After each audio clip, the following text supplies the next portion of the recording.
Okay, good evening, sir. Good evening, classmates. So tonight, I will be discussing the first part of my report, which is the environmental issues in local, regional, and global. So before we start, let's have first an activity. All you need to do is to follow po the instructions given. Please open the site mentally.com and then please enter the code. The aim of this activity is for me to identify if you are aware with our environmental issues and problems. Sige po. Please copy the code or enter the code and then answer the given question.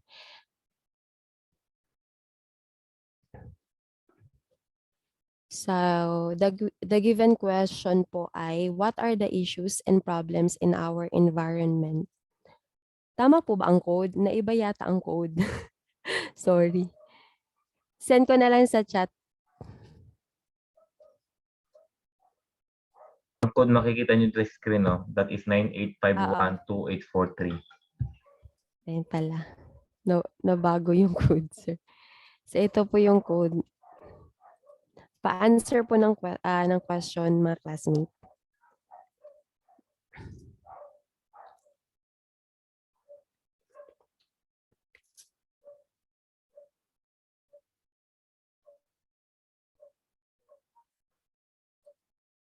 I will give only 1 minute po, sana.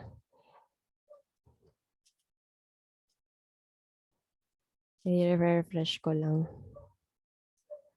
Hindi ka next.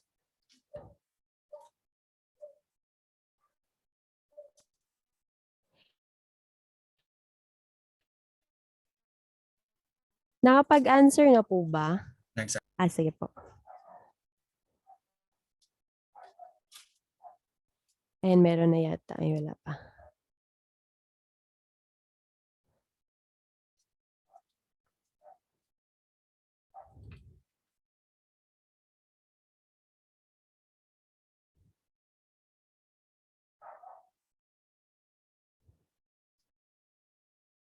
Kahit ano lang po, okay lang.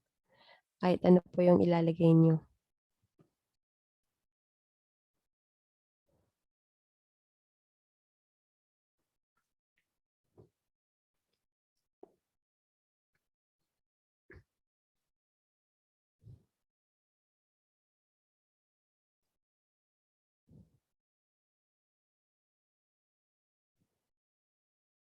Okay na? Time is up.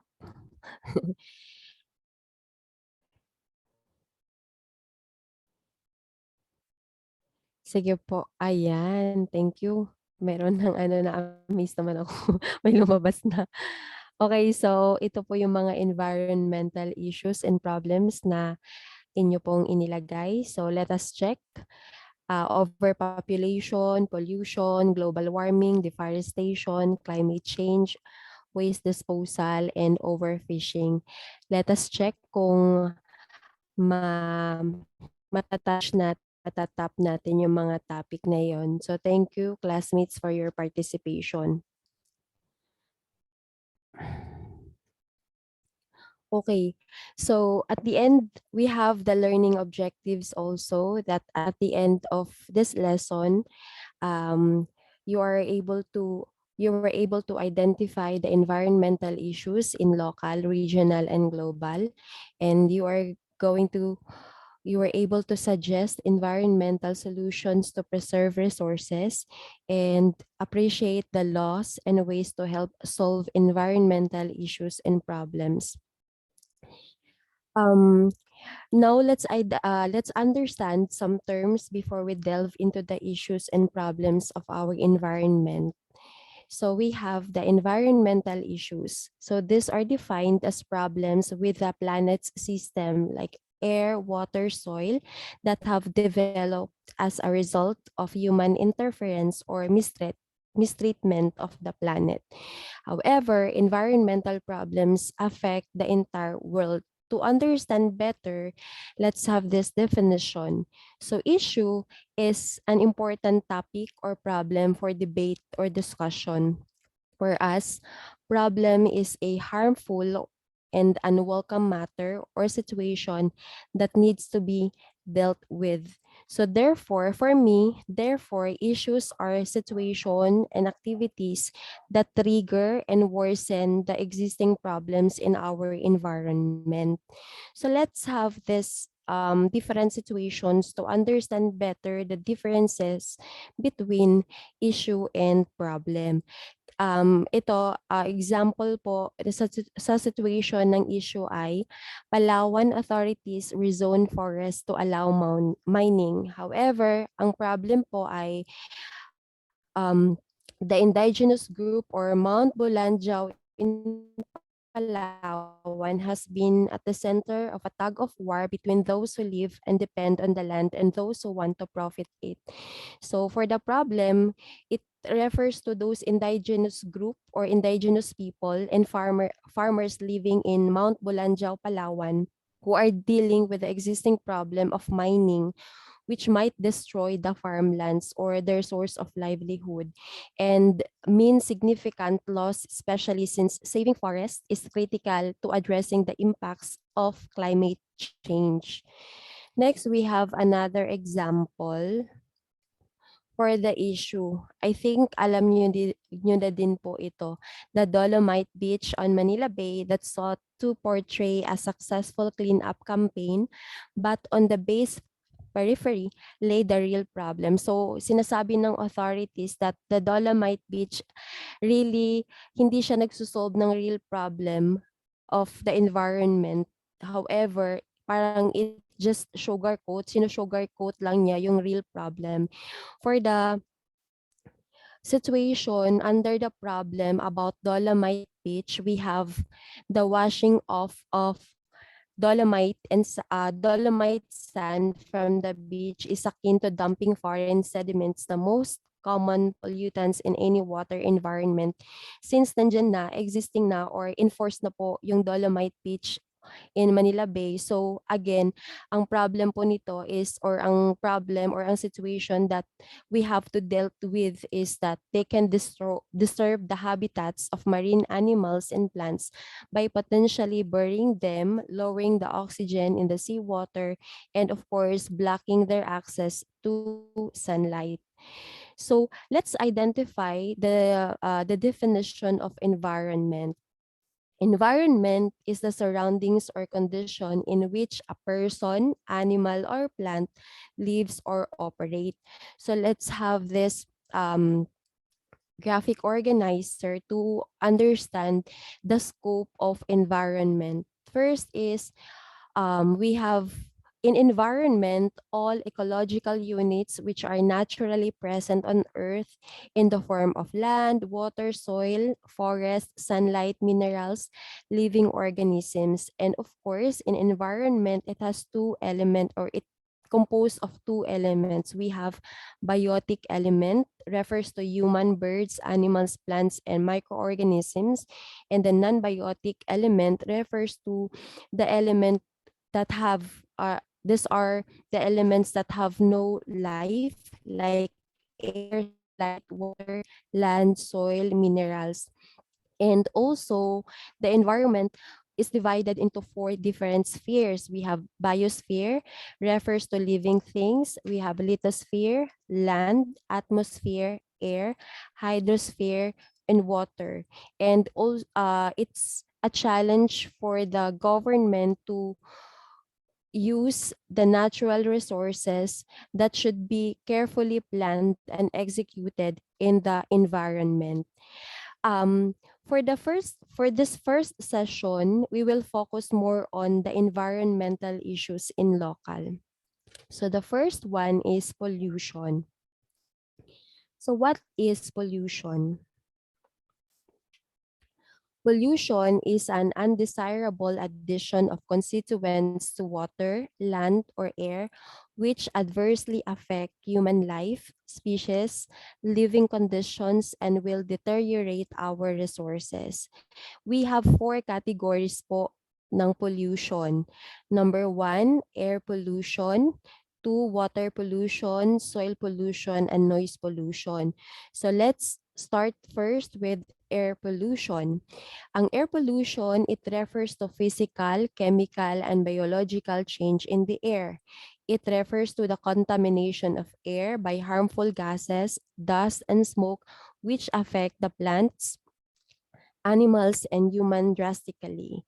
Now, what are the major air pollutants that affect the humanities and um, or the biodiversity? So we have number one, we have this pollutant which is the carbon monoxide. Saan nanggagaling po ito? Galing po ito sa fuel combination from engines and vehicles.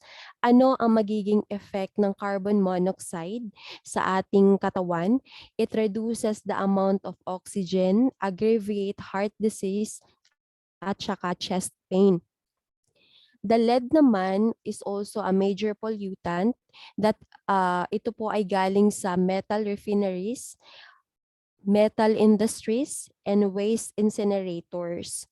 So, ang effect po nito are the impacts on nervous system, IQ loss, cardiovascular, and renal effects in adult and anemia. If you mean by renal, this refers to kidney infection. Next, we have nitrogen oxide. The major source are the following: the fuel combustion and wood burning. What do we mean by combustion? This refers to a chemical process in which a substance reacts rapidly with oxygen and gives off heat. So parang ano, kung ita-translate natin siya sa in Filipino or in Tagalog, parang sinusunog, no? Parang extreme pagsusunog ng isang material, ganyan. So we have the effects of the nitrogen oxide. We have number one, lung disease leading to respiratory symptoms. The next one, we have sulfur dioxide. Ano ang major source nito? Same po, fuel combustion, natural occurrences like volcanoes. Ano po ang major effect nito? Asthma and breathing difficulty. Now, how do we control the air pollution? Ano po ang mga dapat gawin para as much as possible ma-eliminate or ma-minimize po ang air pollution? We have two solutions here. Number one, control of particulates. Number two, control of gases. What are the solutions under control of particulates? We have number one, cyclones, scrubbers, electrostatic precipitators, and baghouse filter. So these processes are the equipment. This refers to ito pong mga cyclones, scrubbers, electrostatic precipitators, and baghouse filter refers to equipment that used to remove airborne particles. So once collected po, particulates adhere to each other. Pag sinabi nating adhere, nagsama-sama, and that will produce agglomerates. Yan po ang itsura ng agglomerates. So forming agglomerates. This agglomerate can be disposed to landfill. However, yun nga po, naka-eliminate po siya ng gaseous elements air, pero nakapag-form naman siya ng isang solid waste. So ito pong element na to, or ito pong agglomerates, has a negative effect po sa ating environment because it could also cause overcrowding. Ayan. Next, we have also the control of gases. We have these three basic techniques po para makontrol ang gases in our atmosphere. We have number one, absorption, number two, adsorption, and number three, incineration. So these are the techniques to eliminate the volatile or understand better kung ano yung VOCs. Ito po yung mga VOCs o volatile organic compounds na makikita natin sa ating bahay or sa ating everyday life. We have building materials, paint, Ayan, composite wood, upholstery, and foam. For the home and personal care products, we have air fresheners, di ba? Ala, ginagamit pala natin to everyday cosmetics, fuel oil, and gasoline. And for our activities, we have smoking, dry cleaning, photocopiers, cooking, hobbies, and burning wood. So we have the number one basic techniques to control the gases, absorption. So it involves the transfer of gaseous pollutant from the air into the contacting liquid such as water. So the water here for this technique could serve as parang solvent, because if you mean by solvent, it has a um, ability to absorb. Yun po ang tawag sa no, yun po ang tawag sa solvent. So ang solvent po dito sa process na ito ay ang water, because it has the ability to absorb gaseous elements. Next, we have number 2, adsorption. The gas molecules absorb, attracted to, and held on the surface of solid. So if you can observe po, in the process of absorb, which means to attract and heal gas molecules on the surface of solid to remove or control odor. So, ang example na inilagay ko dito is that if you had experienced this on your refrigerator, lalo na yung mga hindi na gumaganang refrigerator classmates, 'di ba? As you can observe, meron siyang nagpo-produce siya ng foul odor. Kaya ang ginagawa ng parent natin ay alternative, kumukuha tayo ng charcoal para inilalagay natin sa loob to eliminate that foul odor. Ngayon, it's one way also kasi po ang charcoal is considered to be an activated carbon na kung saan it is a very porous substance na nag-absorb, or parang ano siya, it eliminates the odor. Yun po yung charcoal. It refers to activated carbon that is very porous, which means containing void spaces to attract gaseous elements. So ayun nga, ang pinaka naisip ko lang na example dito ay yung sa refrigerator nga, yung gumagamit tayo ng charcoal to attract or to sorb the odor present in that refrigerator. Next, number 3, we have incineration or combustion. So, as discussed earlier, binigay ko po sa inyo meaning ng combustion. It refers to the chemical process in which a substance reacts rapidly with oxygen and gives off heat. So it is a waste treatment process that involves the combustion of substance contained in waste materials. Ano ba yung mga waste na kinakailangan mag-undergo ng incineration or combustion? Ito po. So all the hospitals and research facilities like biological tissues, blood-contaminated materials, and other medical waste such as disposable hypodermic needles and tubing. Kapag sinabi nating hypodermic classmates, this refers to yung needle na ginagamit for injection, yung ini-insert siya for injection. So that is what we mean by hypodermic.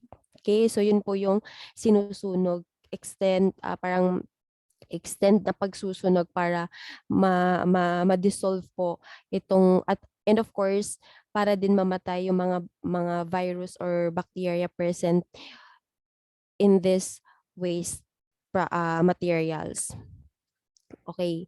So next po, for other categories po ng pollution, we have the water pollution. For the water pollution, this refers to contamination of pollutants in water bodies like lakes, rivers, oceans, aquifers, and groundwater without treatment very often by human activities, which leads to harmful effects. Okay. What are the sources of water pollutants? First, we have the natural sources. Saan po ba nanggagaling yung mga natural sources? Decay, composition of plants and animals, volcanic eruptions, coastal and soil erosion. And we also have classmates, again, meron tayong two sources of water pollutants. We have natural and anthropogenic. So sa anthropogenic, this include industry, urban, agricultural, and cultural sources. What are these? This refers to the use of fertilizers, manures. Pag sinabi natin manures, mga yung excreted na, sige sabihin natin poop, yan. And pesticides, animal husbandry. If you mean by husbandry, this refers to the care, cultivation, and breeding of crops and animals. Inefficient irrigation practices, deforestation of woods, aquaculture, pollution due to industrial affluents and domestic sewage, mining, and recreational activities. Now, ano yung magiging effect ng water pollution? So these are the effects. We have death of aquatic animals, irrigation by polluted water. Nag-i-irrigate ka nga po sa farmlands mo pero polluted naman. That affects plants kasi ina-absorb ng plants and will result to yellowish coloration and defoliation. Anong ibig sabihin ng defoliation? Ang ibig sabihin ng defoliation, ito yung parang tao naglalagas ng buhok kasi parang unhealthy yung katawan mo or meron kang sakit. So ganun din ang nangyayari sa sa trees. Nagkakaroon ng defoliation, naglalagas kasi nga na-absorb niya po yung polluted na water kaya naglalagas yung kanyang leaves. Okay, and also we have the other effects like diseases. We have hepatitis, cholera, typhoid, jaundice, diarrhea, skin diseases.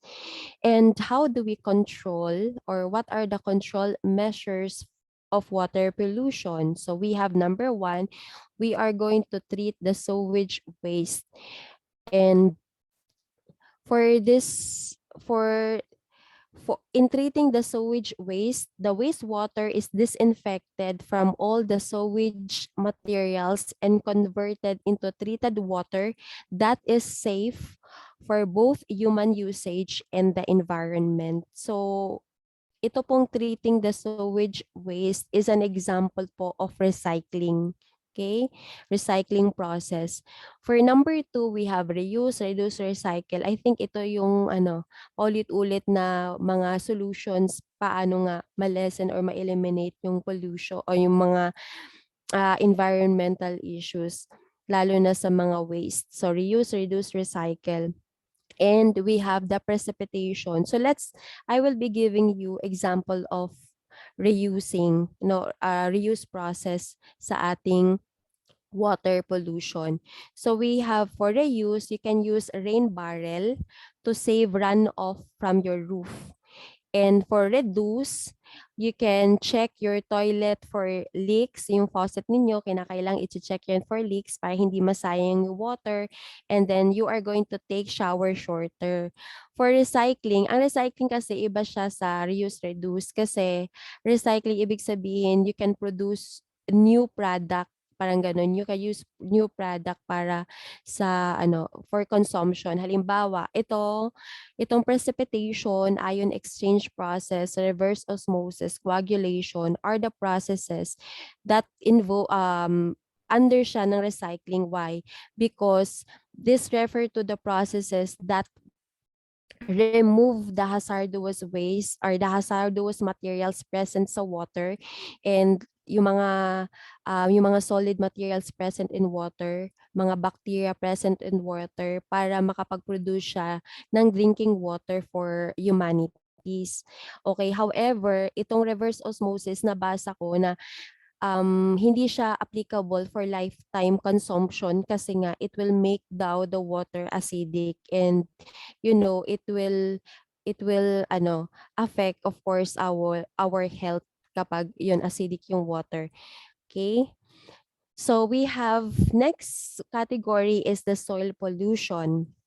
Soil pollution is defined as the presence of toxic chemicals, pollutants, or contaminants in soil in high enough concentration to pose a risk to human health and or the ecosystem. We have the sources of soil pollutants. Number one, biological agents. So again, yung manures and digested sludge. Kapag sinabi natin, ito yung manures, o yan, nilalangaw, alam nyo na yan. So kapag digested sludge, ito yung mud, parang mud siya na napoproduce kapag after baha. Ganyan, after baha o after ng malakas na pag-ulan. So Kamukha ito pala po ng ang picture. kinakain kong crinkles. Ayun, sir. Ah, sige, continue. Ayun, tapos ito yung sludge classmate. I guess familiar kayo dito. Basta ito yung mud na napoproduce after ng flood, baha, ayan, coming from the human, bird, and animal excreta into the soil. So, kapag sinabi na nating agricultural practices, these are the soil of crops polluted to a large extent. Of course, again, paggamit ng pesticides, fertilizer, herbicides, slurry, debris, and manure. So, ayan, ang debris, ito pong mga debris. Yan. Tapos, radioactive pollutants, ito medyo highest level, parang napaka-highest extent ito kasi radioactive substances such as radium, thorium, uranium. I think this will triggers the cancer cells, no? Yan po yung radioactive pollutants. For the urban waste, we have ang major source po nito ay consist of garbage and rubbish materials, dried sludge, ayan, dried sludge again, and sewage from domestic and commercial waste. We also have industrial waste. So ito naman yung mga steel, pesticides, textiles, drugs, glass, etc. So, ano yung magiging effect ng soil erosion sa atin at ayun, sa biodiversity? So, it affects hindi lang naapektuhan nito ang plants and animals, but of course, the general health of human. Kasi, di ba tayo, human, nagko-consume tayo ng mga plants and animals. And also, may effect din sila sa atin. Like, di ba nga yung kagaya po nitong COVID-19, it was believed na galing daw siya sa, ano nga yun, sir? Galing nga yung sa monkey ba yun? Basta galing siya sa animal na virus, kaya parang na-transfer sa atin yung virus. Kasi nga kinokonsume natin yung mga animals eh. Okay. So next we have Sorry, alin yung tutukoy? the, HIV o yung ano? yung sir, yung COVID-19. Sa bat, Di ba oo. parang, oh, ay sa bat yun, sir, no? Ah, Ayan. Kasi kinakain daw ng yung taga-China, ng mga Chinese people. Okay, so next we have the noise pollution, the last category of pollution. So it cannot be seen. Actually, ang noise pollution, it is a invisible damage daw kasi it cannot be seen, but it is present nonetheless both on land and under the sea. It is considered to be unwanted or disturbing sound. So ano po ba ang mga sources of noise pollution? We have railroads, road traffic, aircraft, loud music, construction sites, and industrial activities. So the effects of this are the following: noise-induced hearing loss or deafness, loss of memory, and psychiatric disorders. So I have here an explanation. So yun nga, in most companies, workers assigned in the production with noise hazards. Kasi pag sinabi nating noise hazards, these are the sources with potential damage where yun nga po yung mga workers especially na assign sa production kasi na-expose sila sa mga machine with noise hazards, they are required to wear earmuffs kasi yung earmuffs na yun could protect them from deafness. Ayan, at saka loss of memory and psychiatric disorder. I think itong psychiatric disorder, hindi naman siguro ang noise pollution ang number one cause, but it triggers yung mga tao na mayroong personal problems in their emotions, social, ayan, thoughts, feelings, behavior, or sa kanilang mood. Pero I believe hindi naman siya dahil sa noise pollution, psychiatric agad, no, but it triggers, I guess. Tapos, let's have number 2. Okay, so we're done already with pollution. Next, we are going to discuss the waste disposal. Now, what is the definition of waste disposal? This refers to the collection, processing, and recycling or deposition of waste material of human society. These are the sources: medical or clinical, agricultural, industrial, and waste from construction or demolition. Now, ano yung mga problems natin sa waste? especially sa local, sa LGU, no? Sa mga local government units, talaga number one ang waste disposal. So we have number one, production of too much waste. Alam nyo ba, according to my research, that the Philippines was estimated to generate 18.5 million of tons in 2020. Ang tons, kung i-convert mo siya sa kilogram, equivalent siya ng 900 plus kilogram, 'di ba? So parang ano daw, parang 0.7 ang per individual ang na-generate para sa ano nga, para dito sa waste. And the total solid waste generation of the Philippines is expected to reach 23.61 million tons in 2025. Sa tingin nyo, baka na kada paglalakad natin, mga basura na yung ano natin, no, kasalubong. Yun lang, funny lang. So, and if we look at the bigger picture also, the world generates 2.1 billion of tons of municipal solid waste annually, with at least 33% of that extremely conservatively not managed in an environmental safe manner. So talagang nagsisimula sa local ang ano, ang pag-minimize or pag-i-eliminate ng waste. Okay?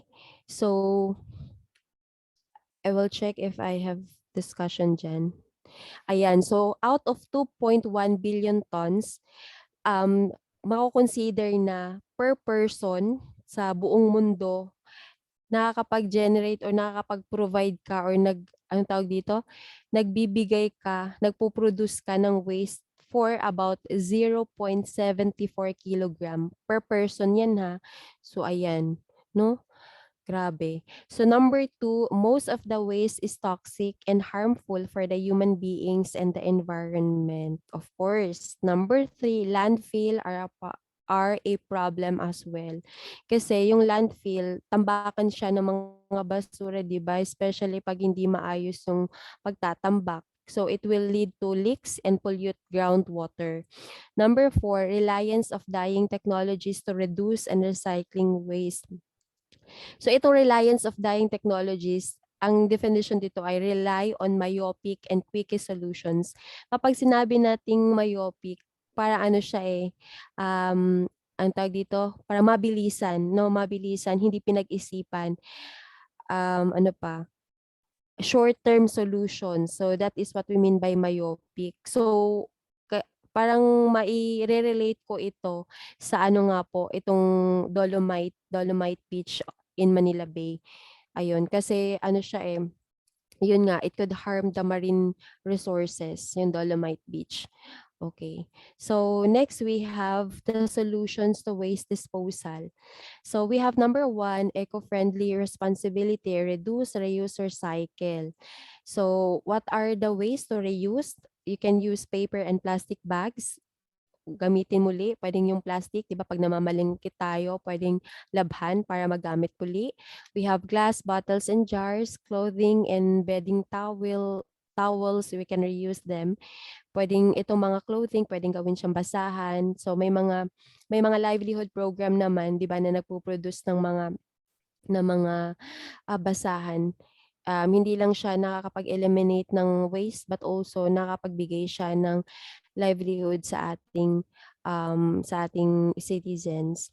Next, reduce waste materials. We can go paperless and do away with plastics. So these are the examples for reducing waste materials. And ito, nalilito ako dito kasi hinahanap ko kasi House Bill number, kapag di ba pag bill, hindi pa siya approve, hindi Hindi pa pa siya batas. batas.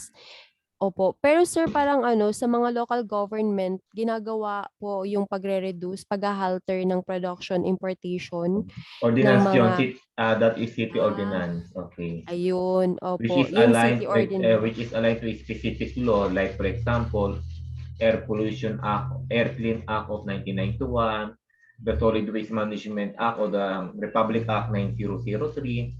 There's what we call Mm-mm. mother law, wherein pwedeng Mm-mm. gumawa ng act. That is a constitutional law wherein a municipality or a particular city or even a barangay can able to adopt that so that they can able to create a statutory law which is called as ordinance. Ayun yun. Kasi may naka-anchor Ayun. yan.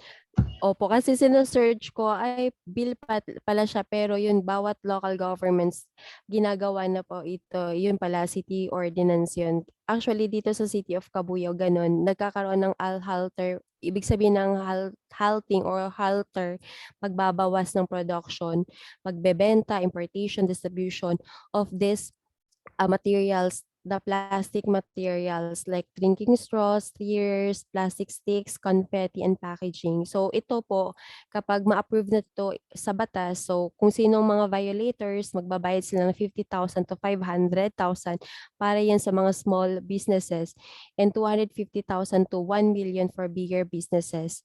Ayan. So next we have the recycle waste materials. Again, pag sinabi natin recycle, ito yung makakapag-produce ng panibagong produkto. Ayan, so we have waste paper and cardboard. As you can observe, 'di ba, may mga kumukuha ng mga karton, ayan, ng mga plastic, bottles, and metals kasi nga nag-undergo to ng process para makapag-create siya ng new, bago muli na produkto na magagamit sa market. Okay, so number 2, effective waste disposal and management. So this refers to the improvement of new and cost-effective facilities. Check if mayroon akong discussion for that. Okay, so waste management. So dito sa number 2, waste management plans need to be centered on the major options. Again, this refers to reduce, reuse, recycle, and dispose of. So local corporations, government adopted different methods for the disposal of waste like open dumps, landfills, sanitary landfills, and incineration plants. So nag-search ako dito sa Cabuyao kung ano yung mga um, ano yung mga um, anong tawag dito, sectors na nag merong merong effective waste disposal and management. So na-search ko, number 1, we have Waste Care Junk Shop. Ito ay accredited by the Philippine Economic Zone Authority or the PEZA and also the Arcibella Waste Management and Disposal Services. So yun po yung dalawa sa mga maiko-consider natin na under for the waste disposal and management under the local government of Cabuyao. So number 3, control, no? Control, tas monitor of landfilling and flight tipping activities. Ano ba yung landfilling? This refers to depositing of or placement of construction and demolition materials as fill material on land which results on elevation of ground level. Parang tambak lang talaga siya. Yun po yung landfilling. Flight tipping naman is illegal dumping of liquid or solid waste on land or in water. The waste is usually dumped to avoid disposal cost. So yun po yung ibig sabihin ng flight tipping, and it is really monitored and controlled by our local government unit. And of course, kung sino mahuli, I think mayroon penalties. For number 4, waste diversion plans.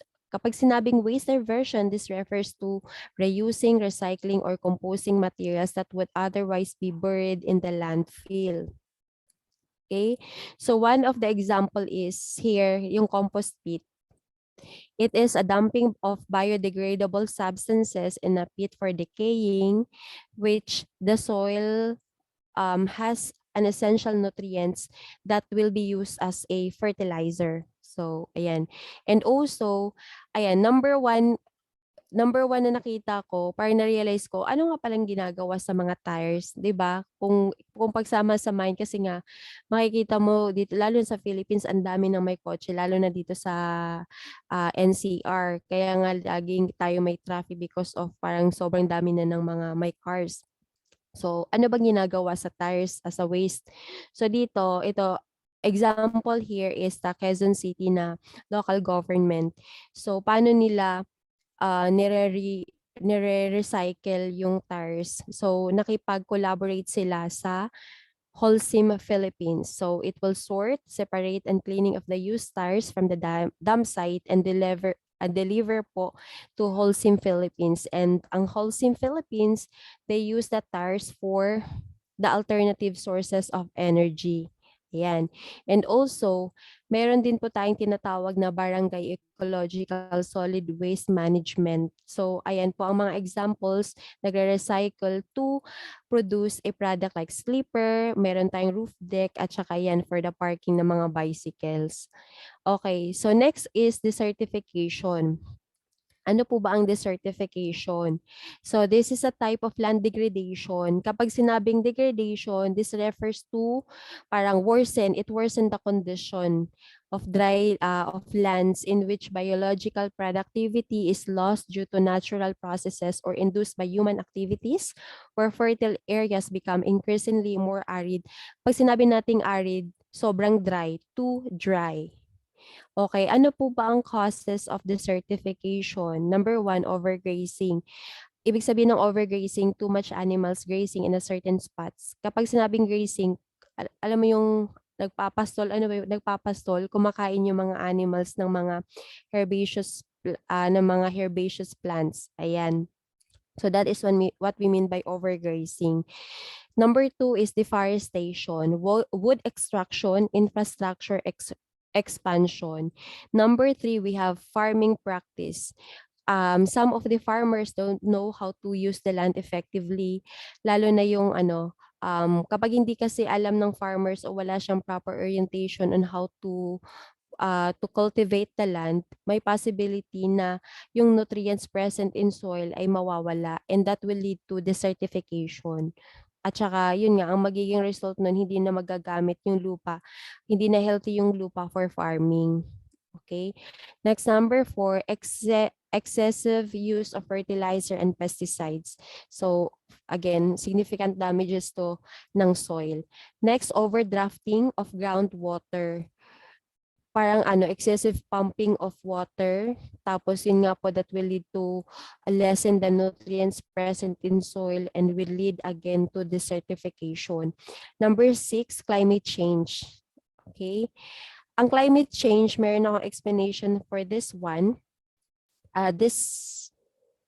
Hindi na pala. So later, I will discuss more on climate change. Next, we have effects of desertification. Ano po ba ang epekto nito sa buhay natin? Number one, farming become next to impossible kasi nga the nutrients, hindi na healthy yung soil for farming. Number two, flooding. Number three, biodiversity loss.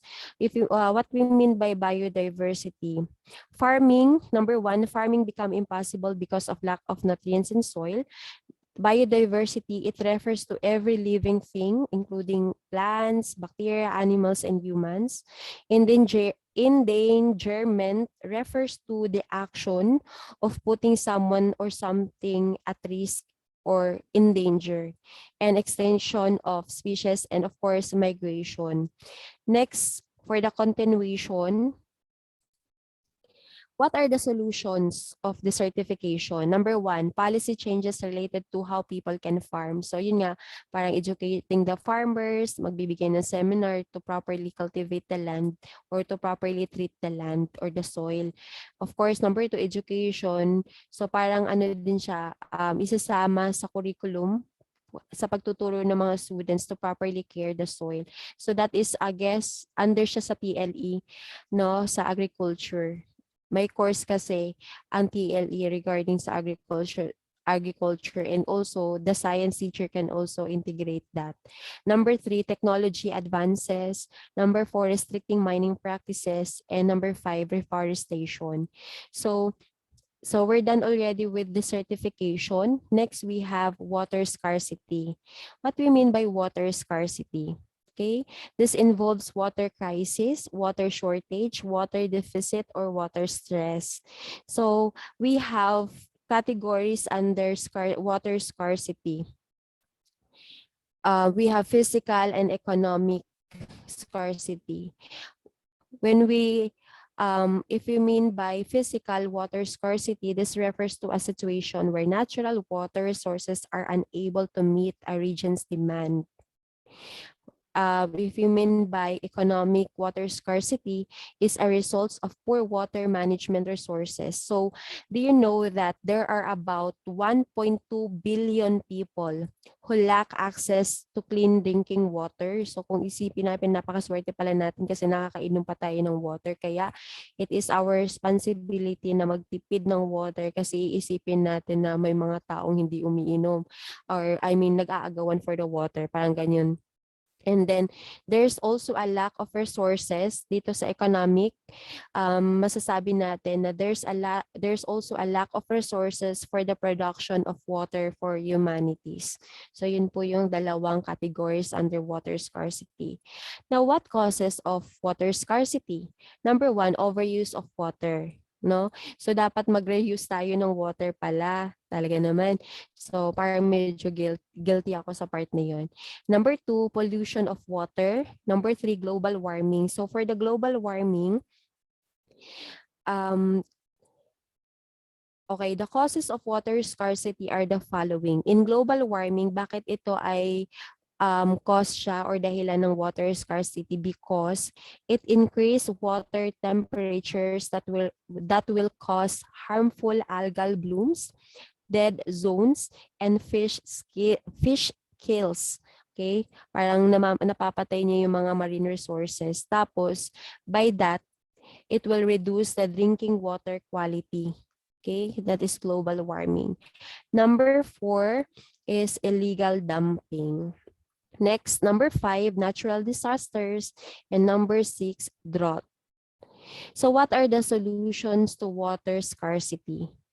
First, save water whenever possible. Number 2, recycle the water. Okay, ang recycling water, ayun nga yung sinabi ko sa inyo, the processes para makapag-produce ng drinking water. And number 3, improve practices related to farming. And number 4, less use of chemical in farming. Okay, number 5, we are going to improve the sewage systems. Number 6, better water distribution for infrastructure. And of course, hindi mawawala ang education. Next, we have the last environmental issue, the endangered species. So, ano po ba ang mga what do we mean by endangered species?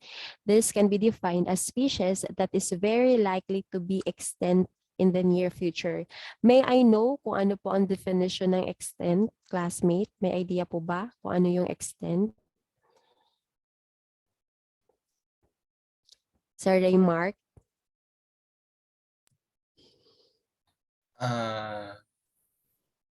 Mapahaba pa.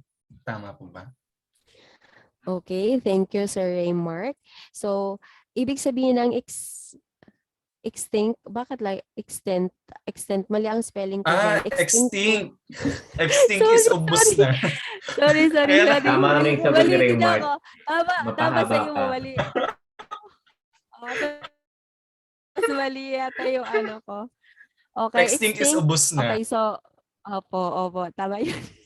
So, ayun lang, mali yung sulat ko dyan, sorry. So, extinct, tama yung sinabi ni Sir Raymark, that it means species, family, or groups of animals are vanishing or diminishing or disappearing. So, according to IUCN or International Union for Conservation, for Conservation of Nature. Ayan, nalilimutan ko lagi. International Union for Conservation of Nature. According dito, as of 2020, there are about 6,811 out of 120,372 species are considered to be critically endangered. So the measures para ma-protect ang mga natitirang species are creating protected areas for forbidding hunting. So what are the classifications of endangered species? number one, least concern. So there is no immediate threat for the survival of the species. So ayan po yung mga examples ng mga animals or ng mga species na least concern. Next, number two, near threatened. So these are the species in this category that might be threatened in the near future. Ayan. So actually, hindi ako familiar sa mga animals na yan. Nung report ko, tsaka ako naging familiar. Number three, vulnerable. So high risk of endangerment in the medium run. Sir, tama po ba? In the medium run, parang 12 years ang duration. Yes. Mm-mm. Opo. Ayun. Yeah, thank you, sir. So, when I say Next, number vulnerable, 4. yun yung malapit na sa limit maubos. Pero Mm. yung volume Pero when I say vulnerable, ikaw yung madali ng ipinagpatuloy pa, tutuloy-tuloy na ang pagkasira o pagkawala. That is vulnerability. Ayun. Thank you, sir. Next, number 4, endangered. So high risk of extinction in the near future. Ayan, these are the animals that are endangered. And number 5, critically endangered, extremely high risk of extinction in the very near future. So ayan po ang mga example of species na critically endangered. And number 6, extinct in the wild. These are already extinct in their natural environments. However, there are also individuals who live in the captive state. And the last one is the extinct. There is not a single living individual of this species left on the planet. So parang wala nang ganyang species in our planet. So next we have the causes of endangered species. First is this destruction of habitats. Number 2, hunting. Number 3, pollution. Number 4, insufficient reproduction rate. And number 5, disease. Number 6, degree of specialization. Kapag sinabi nating degree of specialization, this refers to flora and fauna. Ibig sabihin ng flora, plants, fauna, animals that are at risk because of incompetent to adapt the conditions of the environment. They are not flexible in adapting the condition of our environment, kaya sila namamatay. So number 7, conflicts between wildlife and humans. So what are the effects of endangered species? So number 1, biodiversity. So given earlier yung definition ng biodiversity and chain reaction. So dito, I have here an explanation. So, kasi parang pag biodiversity and chain reaction, this refers to plants and animals parang that will depend on each other when it comes to their needs. Okay? So, chain reaction also refers to eating other animals or eating other plants for survival. Kaya siya chain reaction. So, in economic effects, ayun, number 2, diseases. Number 3, decrease in crop yields. Number 4, loss of medical sources. And number 5, economic effects. So in economic effects, extinct animals can significantly produce income. So yun po yun, produce income because they attract tourists.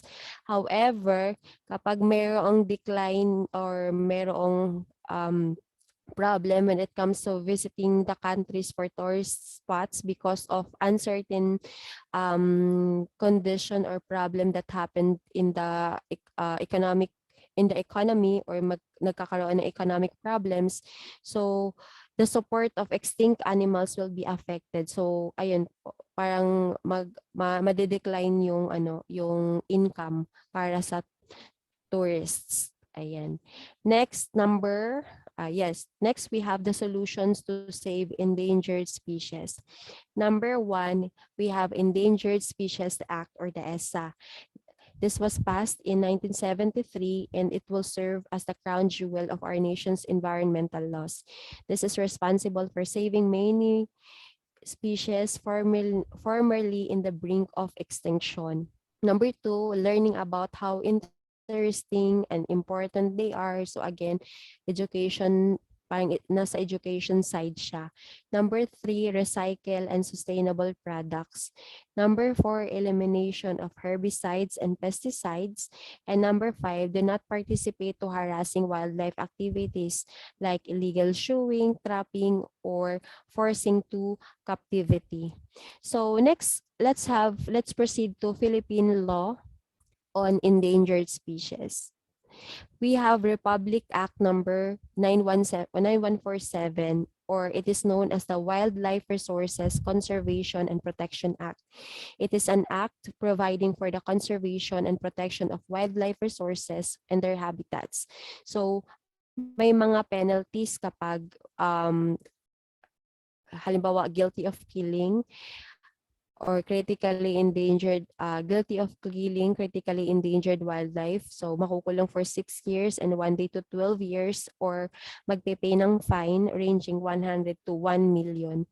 Kapag hunting and trading, penalty ranges from 2 to 4 years of imprisonment and or fine to 30 to 300,000 for hunting and 5,000 to 300,000 for trading wildlife.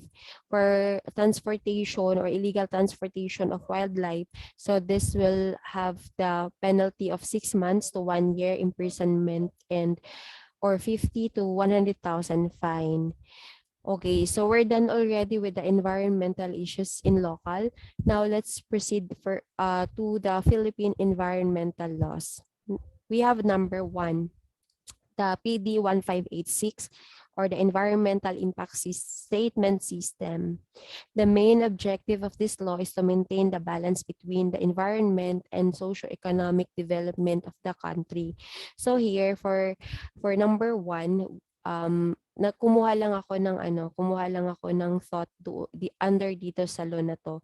So no person, partnership, or corporations shall undertake or operate any such declared environmentally critical project. So ayun, mga project that would really harm. So kinakailangan legal siya and then approved ng ating government.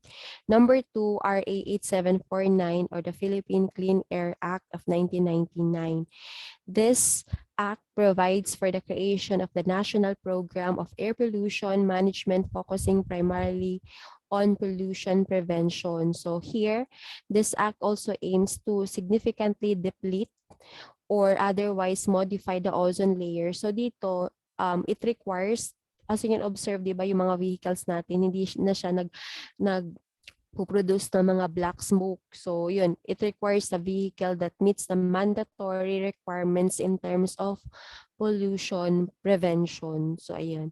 Next we have number 3, RA 9275 of Philippine Clean Water Act of 2004, an act providing for a comprehensive water quality management and for other purposes. This act provides for the abatement and control of pollution from the land-based sources and lays down water quality standards and regulation. So one of the prohibited acts under RA 9275 is unauthorized transport or dumping into waters of sewage, sludge, or solid waste that pollute the bodies of water. So isa yun sa mga prohibited acts under this law.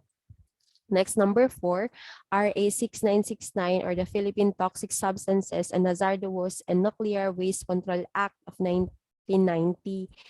So the act was carried out to control, supervise, and regulate activities on toxic chemicals and hazardous waste. So siguro ang minomonitor dito ay yung mga company na that are prone po na mag-produce ng mga substances or mga chemicals na talagang toxic para sa okay. Next, number 5, Republic Act 9003 or the Philippine Ecological Solid Waste Management Act of 2000.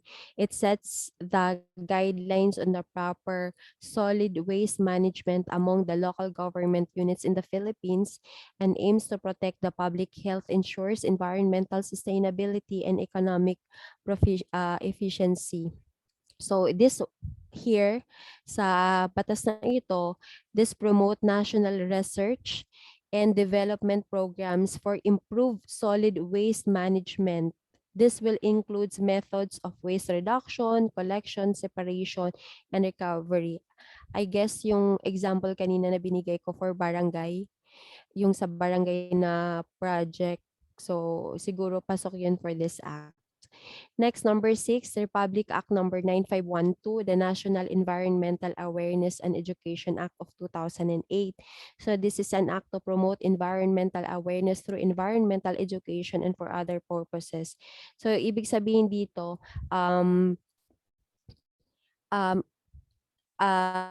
i-integrate po yung environmental education in school curricula at all levels, either in public and or in private. So, ayan. Next, number 7, Fisheries Code of 1998 or Republic Act 8550. It aims to deter or eliminate illegal, unreported, and unregulated fishing. It was amended on the 27 February 2015 by RA 10654, providing higher penalties while mandating better monitoring systems to stop illegal, unreported, and unregulated IUU fishing. So, let's have this one. May nakita akong news sa Rappler that yun, dinifferentiate doon yung unreported fishing and unregulated fishing. Kapag sinabing unreported fishing, this covers the unrecorded or misreported fishing activities that also go against Philippine laws. Kapag sinabi nating unregulated fishing, it involves fishing activities engaged by unaffiliated. Hindi siya kabilang o hindi involved or hindi legally approved ng ating government, unaffiliated vessels managed by a Filipino. So, ayun po, mayroong penalty. So, mas mataas na penalty for them. Next, number 8, RA 7586, the National Integrated Protected Area System Act of 1992. This is an act providing for establishment and management of National Integrated Protected Area System, defining its scope and coverage. So ano po ba yung mga protected areas under sa act na to? Ito po. Number 1, strict nature reserve, natural park, natural monument, wildlife sanctuary, protected landscapes and seascapes, resource reserve, and natural biotic areas. So ito po yung mga areas na pinoprotektahan ng batas na ito. Next, number 10, we have RA 7942, the Philippine Mining Act of 1995. All the minerals, resources in lands privately or publicly owned within the territory and exclusive economic zone of the Republic of the Philippines are property of the state. However, dito sa Philippine Mining Act, yun nga po, ang issue nito talaga is yung mga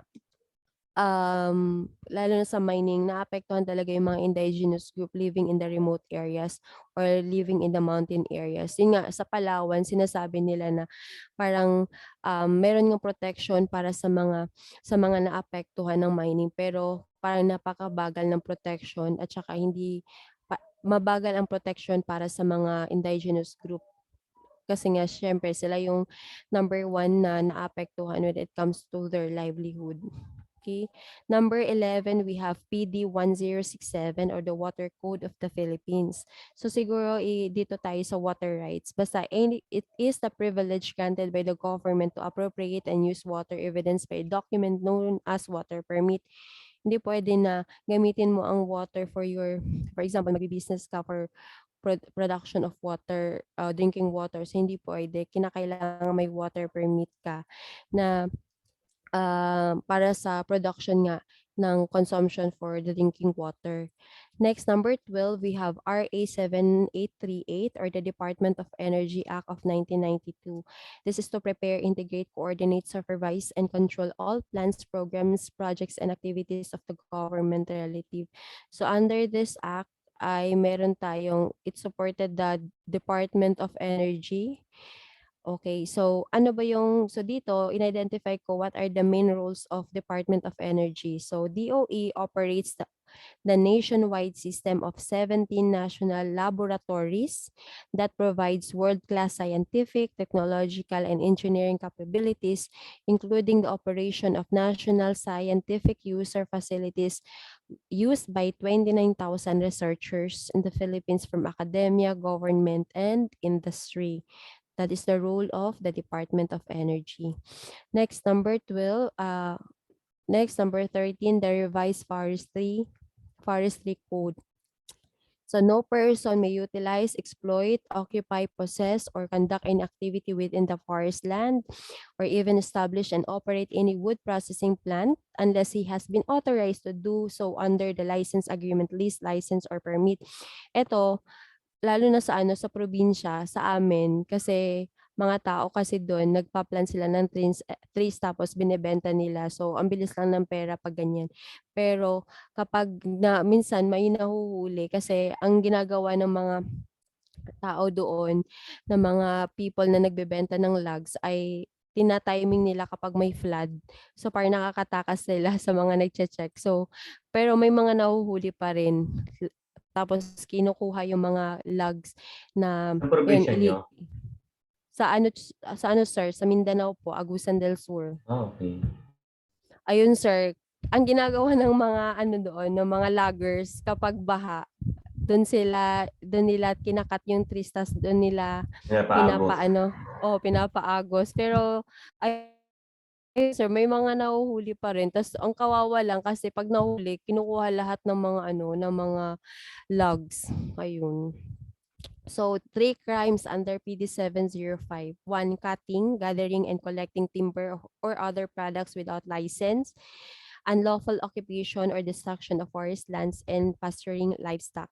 Ang alam ko 10 years dapat, 10 years dapat bago po i-harvest yung yung trees. Tapos magtatanim dapat after pong i-harvest yung 10-year-old na trees. Okay, continuation na lang po para sa regional and global na environmental issues. But first, ito muna, environmental awareness code. So, any thought about this code, classmates?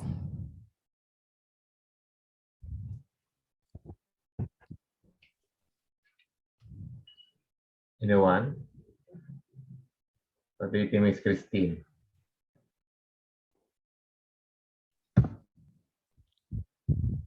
Ano po sir, dito po sa quotes na to, sa environmental awareness quote na naka-indicate po dyan sa report po ni Miss Jayan. So nakikita natin and aware tayo dun sa mga possible na pwedeng mangyari in the future mula dun sa mga causes na ginagawa ng mga tao ngayon. So ano kaya yung mga pwedeng mangyari sa kanila? Meron pa kayang mga trees? Meron kayang mga lakes pa in the future? Katulad nung kanta na, ano nga yung kanta na yun? Nalimutan ko na. So, meron pong isang kanta na, meron pa bang... Wala ka bang Ang napapansin? napapansin. Opo. Ayun. Yan po. So, parang tungkol din po dyan sa quotes na yan, yung kanta na yon. Kung meron pa bang environment, kamusta na ba ang ating Mother Earth in the future? Yung mga next generation. So, yun po, sir. Okay, so thank you, Miss Christine. So I will share also my reflection on this quote. So humans are responsible for the recent problems in our environment. So our demands for resources increase, our demands for resources increase every day, but the quality and life of our environment naman nadidecrease. So with this, our health will be compromise and the future life of our generation. So what will be the future if we already consume the resources or not able to sustain, not able to replace the resources and abuse our environment? If there's no cooperation from the government and the people, so ano kaya mangyayari? Maybe for me, maybe for the next more years, we are all dependent on technological advancement and the lifespan, pero parang ang magiging effect nun, the lifespan of humanities and species will downturn or will decline. So yun yung magiging sacrificial yung lifespan at saka yung yung lifespan ng humanities at saka species. So yun po yung reflection ko for this quote.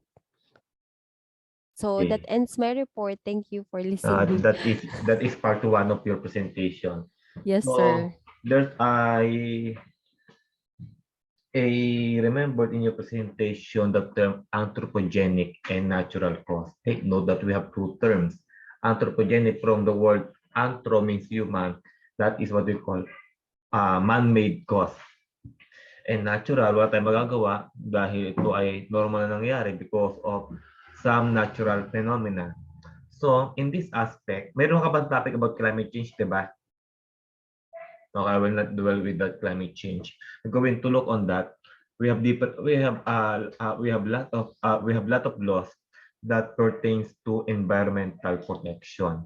For example, yan yung pinaka kasi that is my thesis before the implementation of Ecological Solid Waste Management Act of 2000. So we're going to look on this. There's one issue I read that issue in one post in Facebook about our budget about garbage collection, that is 287 million.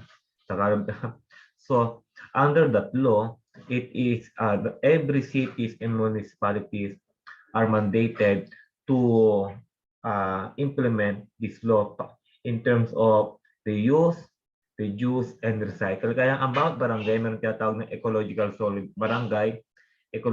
solid waste management. Angkod yun sa Republic Act 9003 of 2000 na kung saan ang bawat barangay ay dapat meron tinatawag na MRF, multi-facility resource facility, na kung saan lahat ng pwedeng i-recycle, lahat ng pwedeng i-reuse ay doon gagawin. For example, yung mga, kung mapapansin niyo sa bawat barangay, meron ganyan na hindi lang masyadong nagagamit. For example, yung mga nabubulok, pwede yung i-convert sa mga tinatawag nating organic fertilizer. Diba? Tinuturo yan eh. Sa Marikina, isa sa mga maganda example na nag-i-implement ng Republic Act 9003, lahat na nakokolekta nilang mga basura na pwede pang pakinabangan ay i-convert nila sa isa pang mas magandang bagay. Para ba sabihin yan, yung mga blocks, diba? Yung mga kakatumpas na hollow blocks, gawa yan sa mga recycled na materials. So yun ang layunin. Kasi sa totoo lang, ang plastic, ng mga hindi pa masyado nag-i-innovate ang ginagawa ng plastic, tumatagal ang plastic ng 50 to 100 years. Ngayon medyo bumaba pa, pero tagal pa rin. There is a study na hindi na napansin, one exploration sa I think sa Marianas Trench yata ito ginanap, na sa sobrang lalim ng dagat, napunta sila, dinala yung depth nito, nagulat sila na meron sila nakitang plastic. And ang lalim nito, ibig sabihin yung degree na kapag pailalim ka ng pailalim, lumalakas yung not vibration, but yung tinatawag nating yung level na kung saan pwede na masira o madurog ang isang bagay. Nagtaka sila bakit hanggang sa pinakailalim na napunta nila mayroong plastic. Ibig sabihin, ang tagal talaga ng buhay ng plastic. Hindi talaga masyadong itong nawawala. That's why we are promoting yung mga tinatawag nating recyclable plastics o yung mga paper cups. Talagang yun yung mga straw. Kaya nga, especially in Los Baños, wala na mga plastic straws dyan binagbabawal na. Inuunti-unti na, binabawasan na. Because kung matitingnan natin, high percentage of our waste ay plastic. Nanggagaling dito sa ating mga household. Diba? Isa pang study ng Picard DOST diyan sa Los Baños. One of my classmates is working in Picard DOST, and they conducted a research pertaining to cleanliness of Laguna de Bay. Napatunayan na according to that research, majority of waste in that Laguna de Bay came from household. Napaka-toxic. That's why they told us na wag nang bibili ng mga isda, wag nang bibili ng especially tilapia sa Laguna de Bay. Kasi nga they noticed that meron tong impact sa kalusugan, hindi pa nararanasan ngayon ng tao. Kasi nga 70% ng waste dyan, aside from toxic, ay human waste. Kaya hindi na maganda yung mga kinakain na mga tilapia. Diyan kaya kung mapapansin yung ibang kulay ng tilapia sa Laguna de Bay, medyo maputi-puti. Gagawin to compare sa tilapyang talisay na maitim. Kasi yung dumi doon, dumidikit sa hasang. Toxic yon. Hindi na mamatay kumakain. Hindi man agad talaga mamamatay.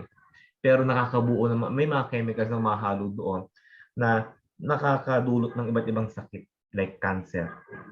So my classmates told us na do not buy any any fishes from Laguna de Bay kasi ang dumi. Dahil napakadumi, especially paligid ng Los Baños, ng Calamba. Malawak kasi Laguna de Bay eh. Yan ang pinakamalaking lawa sa buong Pilipinas. Ang lawak niyan eh. Paikot yan, papuntang Maynila pa yan eh. Diba? Sir, may issue dati na ano daw, yung mga basura, tinatambak daw dun. Yes. Diba? Ang layo niyan, nung inikot ko yan, that is more than 170 kilometers nung binike ko. Ang lawak ng Laguna de Bay. So yun talaga nangyayari. Especially dito sa amin, sa may bandang upland.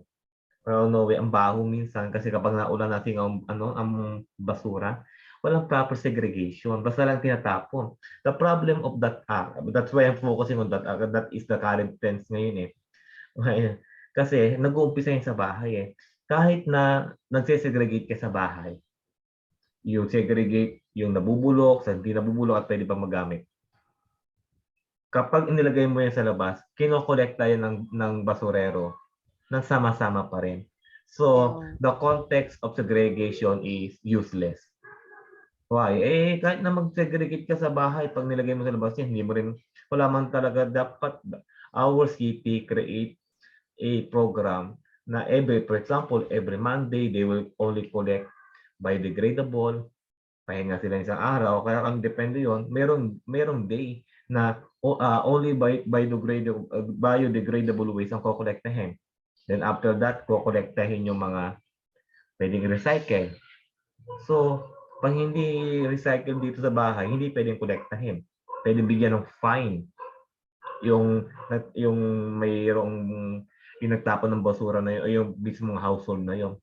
Take note na, I just worry that we have 287 million. Correct me if I'm wrong, but that is what I remember. We have 287 according to report of Commission on Audit. Our city government used 287 million for garbage collection. For garbage collection, take note. But after collecting those garbage, ano nangyari? Mayroon ba tayong nakita nag-recycle? Meron ba tayong nakitang MRF na yung mga recycle na yan na ginamit? For example, pwede man natin gayahin, hindi ba masamang manggaya eh. Na pwede natin gawin na yung mga gagamitin natin sa eskwelahan, meron tayong facilities about paggawa ng mga papel, di ba? Yung mga ganun, di ba? So, mapapakinabangan and by doing that, mabibigyan pa natin ng work, ng trabaho, yung mga kalambenyo. Di ba? Yun yung tinatawag natin sustainability. We sustain the environment and after, while sustaining the environment, we can also sustain the work or the job of the kalambenyo. Yun ang magandang programa. Diba? Pero the problem is hindi eh. Basta kako-collecta, we going to look when I observe collecting garbage, walang proper training sa mga garbage collectors. Basta ka lang tapon. Diba? Wala eh. So what will be the essence? Take no, we going to look at that Republic Act 9003. Ang lawak niyan. It mandates all the local governments from national, even up to barangay, na dapat may mga ganyang facilities, MRF. Kaso wala eh.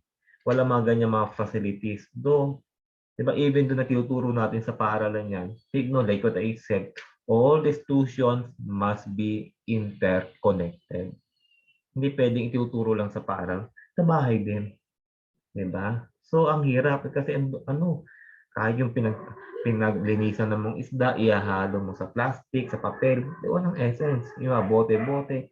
So, dapat nang i-start yan sa bahay. Pero kahit na maganda ang pag-i-start mo sa bahay, pagpunta mo dyan sa labas, walang continuation. So, ang nangyayari, lalong nakakagulo. Example, yung binabag nyo kanina ng mga tires. Pero I forgot the name of that country. But in Middle East, I think that is India or Bangladesh. I don't know that. Correct me if I'm wrong. Pero there's a certain country in Asia, especially in bandang middle to South Asia, na halos lahat na mga gulong ay nandoon. Sinusunog. Hindi mo nare-recycle, sinusunog. So, merong impact sa environment. Di ba yung lalabas itong chlorofluorocarbons, meron diyang chlorofluorocarbons na sumisira sa ozone layer at maaari magkadulot ng sakit sa ating kalusugan. So, ano nangyayari? Hindi man natutunaw lahat yan eh. Hindi man pag natinapon mo yan, lilipad yan. Okay lang sana eh. Kung may tinapon kalulutang yan, lalabas ang kalawakan. Okay yun eh. Di ba? Kung ganun sana, nawawala ng gravity ang mga waves. Maganda yun. Eh kaso, in theory, hindi pwede. Kahit theory, hindi nga pwede eh. Because we have law of gravity. Eh sana may maimbento. Pag tinapon mo, lulutang lang yung, lulutang hanggang kalawakan. Diba? Wala eh. Yun yung mga ginagamit natin. Umiikot lang dito. Wala naman tayong tinatapon sa kalawakan eh. Diba? So, dumadami ang waste. So, anong nangyayari? Lalong nasisira ang mga resources. Even the extinction of our animal species. Diba? One of the reported cases, isa sa mga dahilan kung bakit namamatay ang mga whales, ang mga dolphins, nakakalunok ng plastic. Diba? Pag ino-autopsy ang mga balyena, ang mga whales na yan, ang mga dolphins, merong plastic sa katawan, sa loob ng bituka. That is anthropogenic. Anthropogenic in a way na kasalanan ng tao. Ang dami ng batas. Take nyo yung mga PD, yung mga presidential decree. That is law during the time of Marcos. Lahat ng PD na nababasa nyo, Marcos time yan. Eh, sir, di ba bago ng saligang batas? Kapag ang mga dating batas, bago may isang katuparan ng saligang batas, ay align pa rin, ay tumutugma pa rin sa provision ng kasalukuyang saligang batas, pwede pa rin sundin. And that's why may mga presidential decrees tayo na hanggang sa kasalukuyan ay susunod pa rin natin. Yan, mga ganyan, dami, tagal na yan. Pero even up to now, di ba? In Clean Air Act of 1999. Tagal na yan, tanong pa ni Ramos yan eh. So, ang dami, may Mining Act. Ang problema is implementation. Diba? Kaya nga yung yung mga estudyante nagrarally, bakit daw kailangan magtanim ng puno as requirements? Diba? Requirements of in graduation. Wala namang masama kung magtatanim ka ng puno. Eh. Diba? Diba? Ambag mo yon sa environment. Kasi ang dami reklamo. Gawin tulong. Diba? Ang dami. Bakit? Requirements pa ito. That is not mandated, but it is our duties to sustain our environment. Ang daming problema ng kabataan ngayon. Ang daming reklamo. Diba? So, going to look on this, how can we able to solve our problem in terms of environment? Diba? Ang dami, pumunta ka na yung mga tinatawag natin, yung isang balita, mga nagpuslit ng mga itim na langgam na punod nyo sa 24 oras. Nagkakaroon ng imbalance sa ating biodiversity. Take note, Philippines is reported as one of major place in Asia na mayroong magandang biodiversity. In UP, punta ka ng UP doon, nakalagay doon, biodiversity. So, oh yes, anong message nakikita ko rin? Okay, wait lang. Direct message. Anong message ni Renwell? Yung may read, hindi ko nababasa. Baka kay lang, sa presenter mo lang na anong naisabihin? Send ko na lang. Renwell, pasend na lang po kay sir. Ano lang sir yung mga suggestion? Wait pa, isasend ko po. Okay.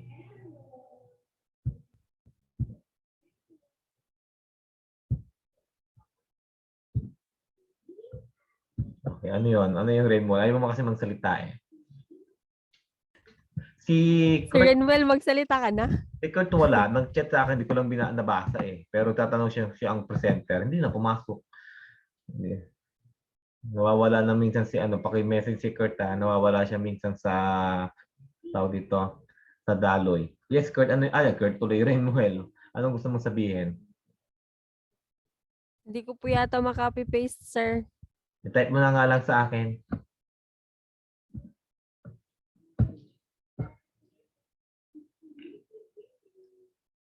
Sabi niya, sir, yung bangka daw po sa Marikina gawa sa plastic yung iba. O di ba? Pwede naman, madami natin pwedeng gawin eh. Ang dami natin pwedeng gawin diyan. Ang mga Pilipino madidiskarte, but we need the government must create an initiative and push it into innovation. Ang daming pwedeng gawin eh. Di ba? Ang mga basurang yan ay pwedeng pakinabangan The problem is, hindi masyadong nagagawa because hindi masyadong binibigyan ng pondo. O kung binibigyan ng pondo, nasaan? Ang 287 million ay, sorry ha, the 287 million, ang daming magagawa. Pwede ka magtayo ng mga facilities o isang malaking facilities na pwede mong gamitin kapag gumawa ka ng mga organic fertilizers. Diba? Nagpamimigay mo sa mga agricultural, nagmamayari ng mga agricultural land, yung mga farmers natin sa Calamba. Pwede rin natin maggawa tayo ng mga, kunyari, mga papel-papel na yan, di ba? Yung mga recycle na pwedeng gamitin ng mga public school teachers, di ba? Ano pa, yung mga plastics na yan. Pwedeng daming gawin. Hindi na kailangan natin bumili sa mga industries. Kumuha na tayo sa sarili nating industries, di ba? So that's why we are hoping that our local leaders will think about that, di ba? Na use that government project to sustain. Sabi nga ni Renwell, para sa akin lang po, kayang mas mag-grow ng mundo kahit wala po ng tao dahil tayo yes. Kaya ang kalikasan nga, kaya na itong renovate ng sarili. Kaya kung mapapansin nyo minsan, may mga places, mga environmental place na sinasara ng government. Kasi mayroong katangian ng kalikasan na kaya nitong hilumin ang sarili basta wag lang pasukin ng tao. May mga ganun, halimbawa, yung sa Romblon, yung mga tempak-tempak na mga tawag dito, yung marble ba tawag doon, yung ginagawa mga tiles. Kinukuha lang yun eh. Pero meron Marmol po. Marmol, yun, may marmol na yun. Na kinukuha lang yun eh. Tapos may ginawang local ordinance na pinagbawal muna pagtipang ng mga marmol kasi hihilo muna yung bundok na yun, hihilo muna. Kasi may kakayahan ng ang ating kalikasan na hilumin without human intervention. Tama yun eh. Kaya naman mag-grow eh, without human. But according to Bible, God gave us authority to protect the environment, not to abuse the environment. Diba? That is the basic law. That is the basic, dito, may nakita din ako company sa US na nagre-recycle ng tires tapos nakakuha pa sila ng steel wires doon, di ba? Even in Singapore, in Singapore, ang liit lang ng Singapore eh. Sa bahay, mayroon niya matapunan. Kunyari, nabubulok, uhulog lang yan. Tapos merong mga tawag dito, merong mga hindi nabubulok. Nahuhulog lang yan at nasisegregate na mismo sa households. Kaya masyadong mali sa Singapore. Hindi ka pwede doon dumarain. Hindi ka doon basta mag-chewing ka. Bawal yun eh. Basta sobrang linis. Papunta ka ng Korea, ang mga kanal doon, ang daming dumadali may tubig, may mga koi. Yung mga kanal doon, yung mga kanal. Sa atin, ibang kanal, imburnal talaga eh. Sa Korea, ang ganda maglakad kasi yung mga kanal doon talaga ang linis ng tubig na dumadali. May mga nilalagay silang mga isda. Sana ang gandang gawin nyo, kaso ang bababoy naman natin. Diba? Yung mga kanal natin dito, pwede namang ayusin eh. Diba? Kaso ang baho, diba? Ang ano pinaglalagay. It depends on the implement. We have more laws. We have different laws, environmental laws, but because of insubordination of our co-citizen, our neighbors, hindi naging matagumpay. Okay? So I think, Ms. Jaya, you will continue this next meeting on Tuesday. Tama ba ako, no? Yes po, sir. Okay. So that will be our last presentation before our midterms. Okay? So thank you. And